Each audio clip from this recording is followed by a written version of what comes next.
안녕하세요. 마음숨 북 리딩입니다. 오늘부터 새로운 책 다름이 길이 되는 부부를 함께 읽어보겠습니다. 상담실에서 부부를 만나며 자주 느끼는 것은 갈등의 많은 부분이 누가 옳고 그르냐보다 서로 다르다는 것을 받아들이기 어려운 데서 시작된다는 것입니다. 이 책에서는 그 다름 때문에 멀어지는 것이 아니라 서로를 조금 더 이해해 가는 이야기를 나누어 보려 합니다. 오늘은 프롤로그와 1장부터 천천히 함께 읽어 가겠습니다. 다름이 길이 되는 부부.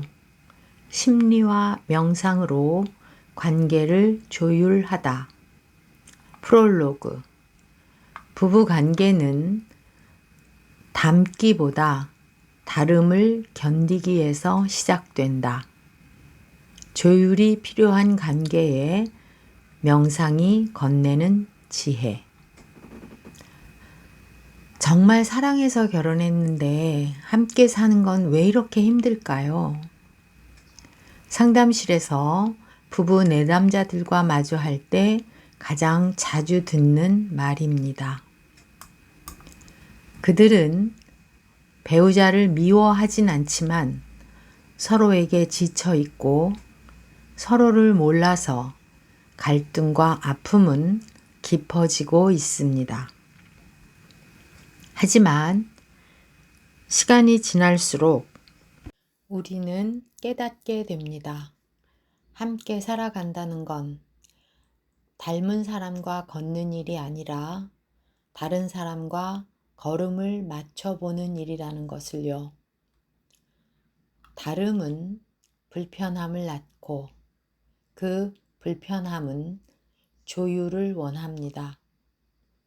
사람은 누구나 서로 다른 환경에서 자라납니다. 다른 방식으로 감정을 표현하고 다른 속도로 문제를 해결하며 다른 리듬으로 관계를 이어왔고 이어가려 합니다. 그 다름은 때로는 사랑스럽지만 때로는 서로를 향한 실망과 분노로 바뀝니다. 왜 저렇게 말하지? 왜 내 마음을 몰라줄까? 왜 나만 노력해야 하지? 이런 물음이 쌓일수록 부부 사이의 거리는 조용히 멀어집니다. 하지만 진짜 문제는 다름이 아니라 그 다름을 어떻게 대하고 조율하느냐입니다. 명상은 침묵 속에 머물며 내면의 반응을 그대로 바라보는 연습입니다. 누군가의 말에 상처받았을 때 그 감정이 내 안에서 어떻게 올라오는지를 알아차리고 그 감정이 나를 어떻게 움직이게 하는지를 지켜보는 한 이것은 부부 관계에도 똑같이 적용됩니다. 상대의 말투, 눈빛, 무심한 반응 하나에 내가 어떤 기대를 했는지, 무엇이 나를 아프게 했는지를 돌아보는 시간이 바로 조율의 시작입니다. 명상은 다름을 견디게 하는 힘이지 조율을 가능하게 하는 내면의 기술입니다. 이 책 다름이 길이 되는 부분은 단순히 갈등을 해결하는 방법을 알려주는 책이 아닙니다. 다름을 함께 연습하고자 합니다. 배우자의 말과 행동 뒤에 숨어있는 감정 이해하기. 감정에 휘둘리지 않고 내 마음을 먼저 조율하기. 다름을 바꾸려 하지 않고 있는 그대로 바라보기. 부부가 함께 살아가고 있는 리듬과 거리 조절하기. 이 여정 속에서 우리는 부부라는 관계 안에서 갈등 없는 사이가 아니라 다름을 안고도 함께 걸어갈 수 있는 사이로 나아갈 수 있습니다. 함께 산다는 건 매일 상대의 마음과 다시 만나는 일입니다.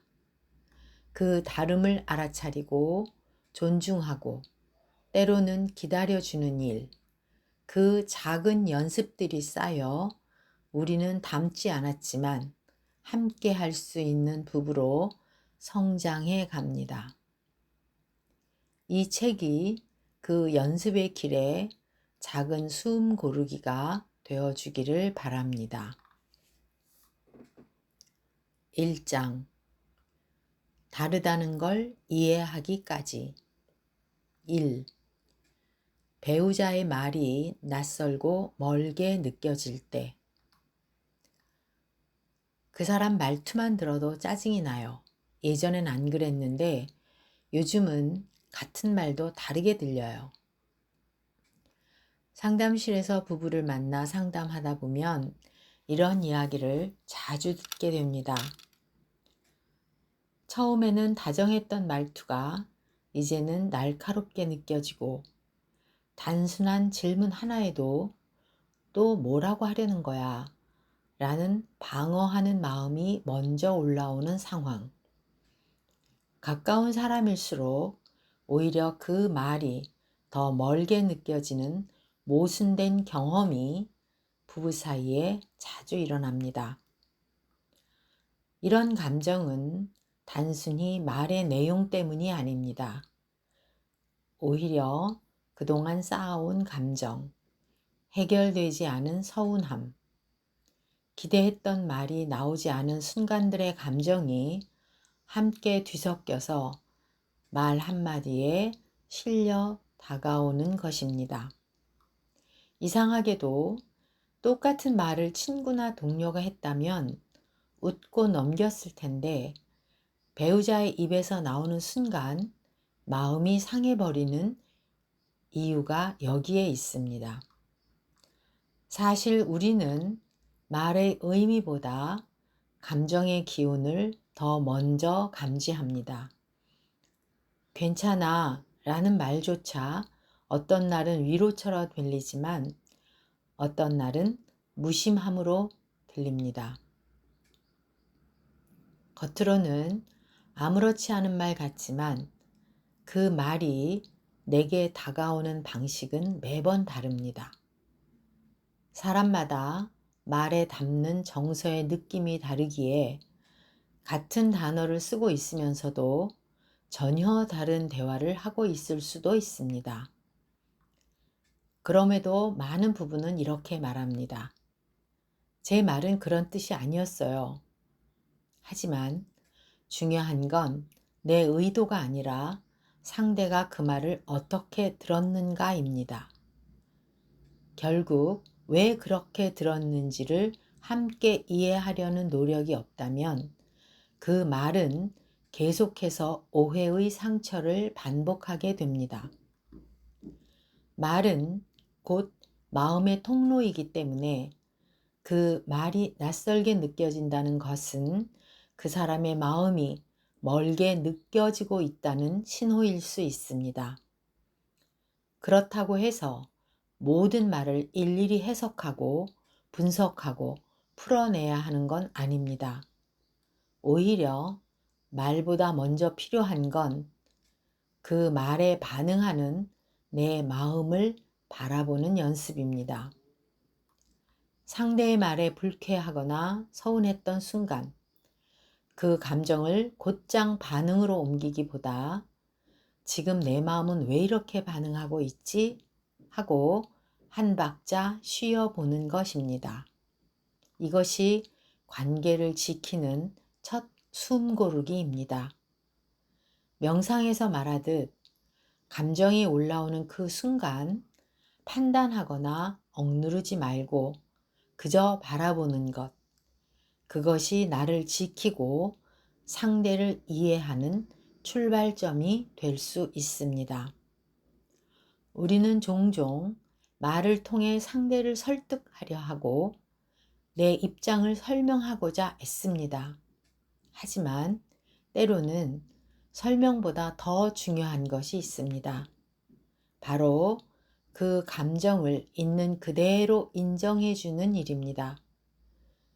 지금 이 순간 떠오르는 말 한마디가 있다면 그 말을 들었을 때 내 안에 어떤 감정이 올라왔는지를 잠시 떠올려 보세요. 그리고 스스로에게 물어보는 것입니다. 그 말이 왜 그렇게 마음에 걸렸을까? 혹시 그 말이 담고 있는 진짜 뜻을 오해한 건 아닐까? 그 말이 아니라 그날 내 마음이 예민했던 건 아닐까? 이런 질문은 나를 탓하거나 반성하라는 것이 아닙니다. 오히려 나 자신을 더 잘 이해하기 위한 작은 자각의 연습입니다. 부부 사이가 멀어질 때 가장 필요한 건 말로 따져 묻는 것이 아니라 내 마음을 먼저 알아차리는 일입니다. 그리고 그 마음을 토대로 상대의 말 이면에 있는 감정과 맥락을 더 깊이 느끼려는 태도입니다. 배우자의 말이 낯설게 들리는 순간, 아, 저 사람은 지금 저런 방식으로 말하고 있구나 라고 조용히 되뇌이는 것. 그것이 조율의 시작이며 서로 다른 두 사람이 함께 살아가는 첫 마음입니다. 2. 기질, 감정 표현, 갈등, 스타일의 차이. 어떤 부분은 집안일 분담 문제로, 또 어떤 부분은 육아 방식이나 부모님과의 거리감으로 갈등을 겪습니다. 하지만 그 겉으로 드러나는 문제 너머에는 언제나 두 사람의 기질과 감정 표현 방식, 갈등을 다루는 스타일의 차이가 깔려 있습니다. 겉보기엔 사소한 다툼도 그 뿌리를 들여다보면 서로 다른 정서 시스템이 충돌하고 있는 것입니다. 기질은 타고난 정서적 반응 경향입니다. 말하자면 사람마다 세상을 느끼고 받아들이는 기본 장치가 다르다는 뜻입니다. 예를 들어 아내는 활발하고 즉각적으로 감정을 표현하는 기질을 가졌고 남편은 조용하고 신중하며 말수가 적은 기질이라면 아내는 갈등이 생길 때 바로 말을 꺼내서 풀어야 마음이 진정됩니다. 당신은 왜 나한테 아무 말도 안 해? 라고 말하며 상황을 설명하길 원하죠. 반면 남편은 그 순간 머릿속이 복잡해지고 감정도 북받쳐서 말보다 침묵을 선택하게 됩니다. 그래서 남편은 방에 들어가 조용히 생각을 정리하기 원하고 아내는 그 모습을 회피나 무시로 해석해 버립니다. 한 부부는 아내가 휴일 아침부터 활기차게 계획을 세우고 오늘은 집안 정리부터 하고 오후엔 부모님도 함께 뵙자고 말하는 순간 남편은 얼굴이 굳습니다. 그는 주말엔 조용히 혼자 책을 읽거나 음악을 들으며 휴식을 취하는 게 익숙한 기질이기 때문입니다. 아내는 그런 남편을 무기력하다, 가족에게 관심이 없다고 생각하고 남편은 아내를 왜 이렇게 시끄럽게 바쁘게 사는지 모르겠다고 느끼며 서로가 지치게 됩니다. 기질의 차이는 이렇게 말하지 않아도 드러납니다. 감정 표현 방식도 갈등을 만들어내는 요인 중 하나입니다. 누군가는 감정을 그대로 말하는 것이 솔직함이고 애정 표현이라고 믿습니다. 당신이 그렇게 말하니까 속상해. 지금 내 감정은 이래 하고 자주 말합니다. 반대로 어떤 사람은 감정을 꺼내는 게 익숙하지 않고 그것이 곧 불편함이나 갈등으로 번질까봐 조심합니다. 내가 불편해도 굳이 말하지 말자고 스스로 참는 것을 택합니다. 이 두 사람은 끊임없이 엇갈립니다. 표현하는 사람은 왜 당신은 내 마음에 반응하지 않아? 라고 서운해하고, 표현하지 않는 사람은 자꾸 감정을 꺼내니까 피곤해 라며 거리를 둡니다. 실제로 상담실을 찾은 한 부부는 이 문제로 오랫동안 다투고 있었습니다.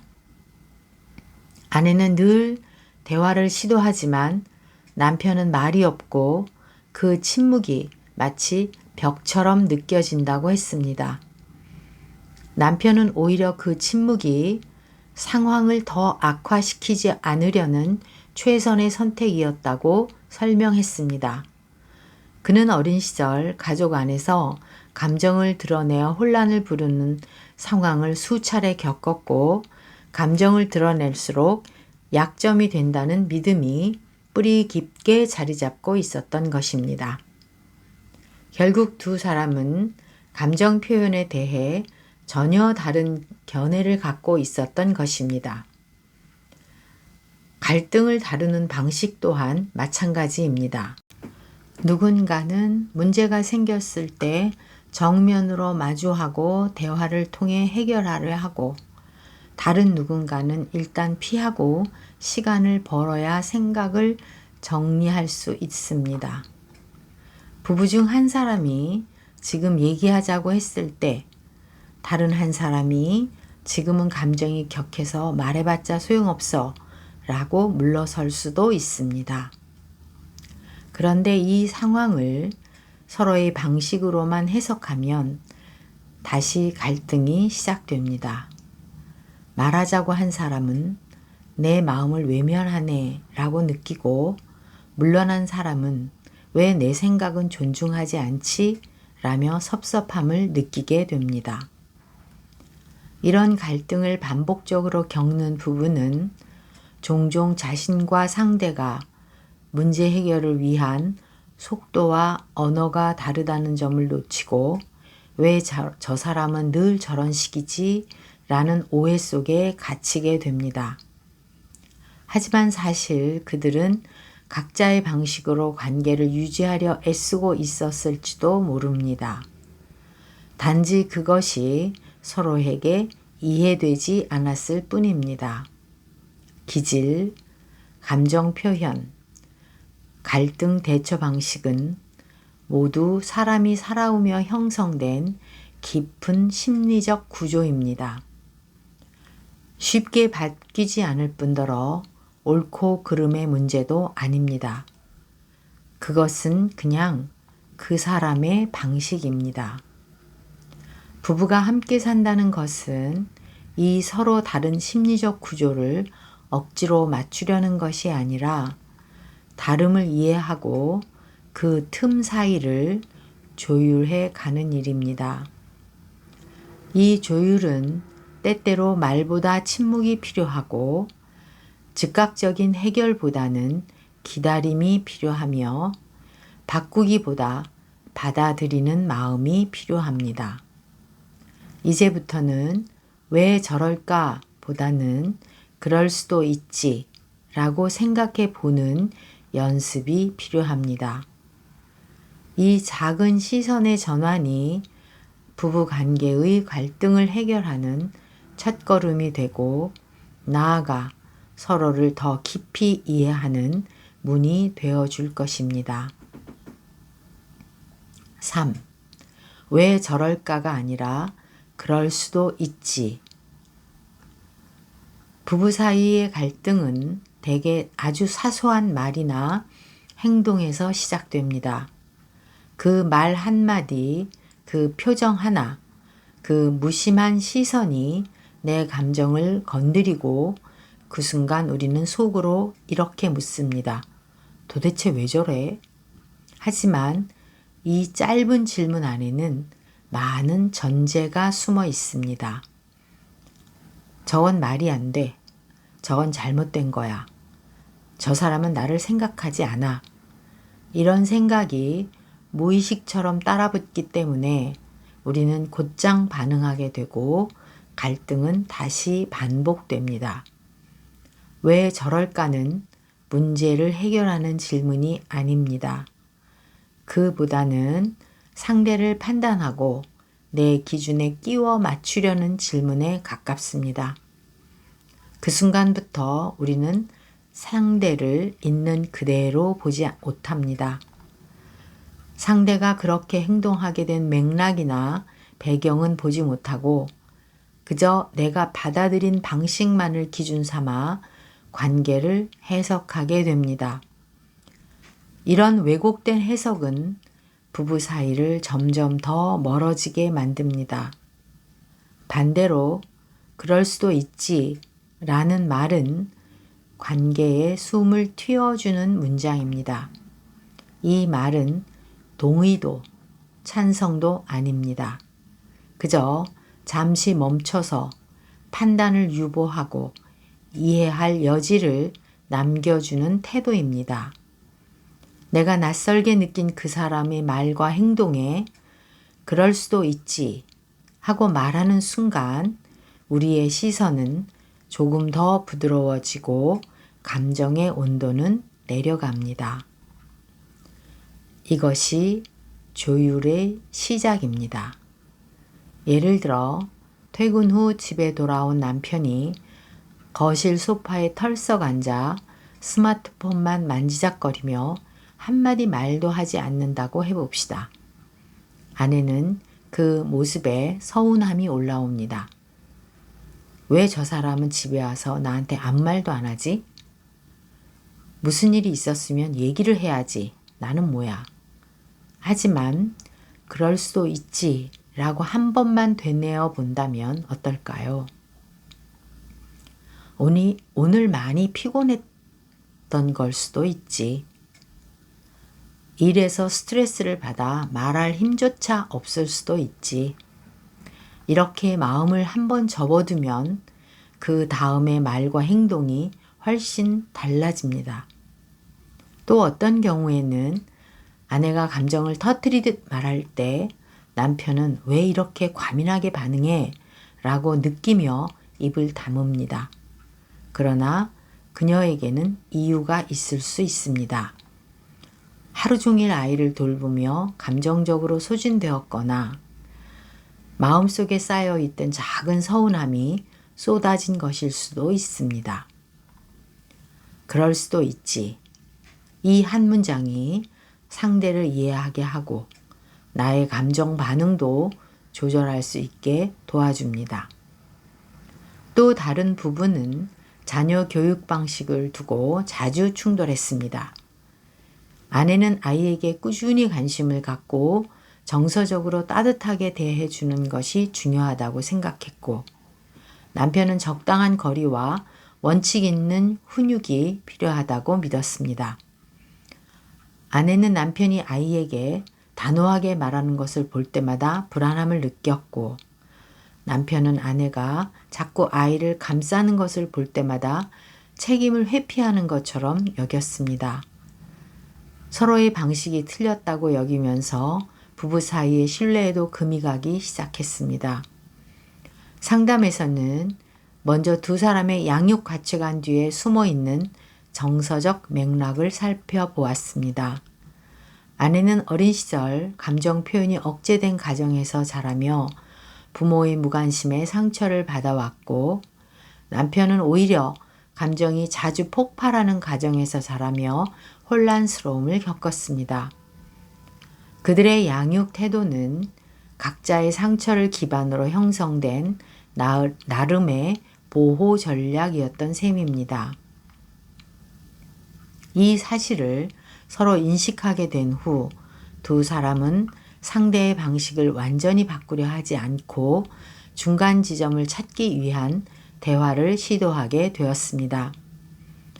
아이 앞에서는 서로의 태도를 존중하되 필요한 경우에는 사적으로 따로 이야기를 나누기로 했고, 의견이 부딪힐 때는 먼저 당신은 어떻게 느꼈어? 라고 질문하는 습관을 만들었습니다.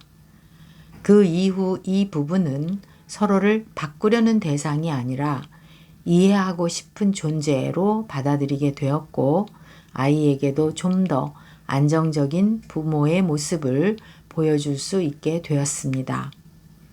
이 사례는 우리가 서로의 방식 뒤에 깃든 의도와 감정이 역사를 이해할 때 비로소 조율이 가능해진다는 것을 보여줍니다. 조율은 상대를 바꾸는 게 아니라 서로 다른 언어를 가진 두 사람이 두 사람만의 서로 새로운 공통의 언어를 만들어가는 과정입니다. 그럴 수도 있지는 명상에서 말하는 있는 그대로 보기와 닿아 있습니다. 명상은 감정을 억누르거나 없애려 하지 않습니다. 그저 지금 내 안에서 일어나는 반응을 그럴 수도 있다고 바라보는 훈련입니다. 그리고 그 연습은 관계에서도 그대로 적용됩니다. 상대를 이해하려고 애쓰기보다 그저 지금 저 사람은 저렇게 반응하고 있구나 하고 있는 그대로 바라보는 것. 그것이 관계를 회복시키는 첫걸음이 될 수 있습니다. 우리는 너무 자주 왜? 라는 질문으로 서로를 가둡니다. 하지만 왜? 라는 말 뒤에는 항상 어떤 기준과 판단이 따라붙기 마련입니다. 그보다는 그럴 수도 있지 라는 말로 관계에 약간의 여백을 남겨두는 것이 필요합니다. 그 여백이야말로 두 사람 사이의 긴장을 풀고 조율이라는 가능성의 문을 여는 공간이 되어줍니다. 4. 명상. 다름을 알아차리는 마음. 잠시 조용한 곳에 앉아봅니다. 지금 이 자리에서 나의 호흡을 느껴봅니다. 숨을 들이마시고 내쉬어질 때 나는 지금 여기 존재하고 있음을 알아차립니다. 이제 최근에 나를 서운하게 했던 배우자의 말을 하나 떠올려 봅니다. 그 말에 내가 느꼈던 감정을 그대로 느껴봅니다. 억누르지 말고, 피하지도 말고, 판단하지도 않고, 그 감정이 나의 어디에서 올라오는지 살펴봅니다. 그 말이 나를 슬프게 했구나. 그 순간 나는 이해받고 싶었구나. 내가 너무 혼자라고 느꼈구나. 이제 조금만 시선을 옮겨 그 말을 했던 배우자의 모습과 그 순간을 떠올려 봅니다. 혹시 그 사람도 지쳐 있었던 건 아닐까? 혹시 나처럼 자기를 방어하고 싶었던 건 아닐까? 그 사람도 자기 방식대로 마음을 표현했을 수 있다는 것을 조심스레 떠올려 봅니다.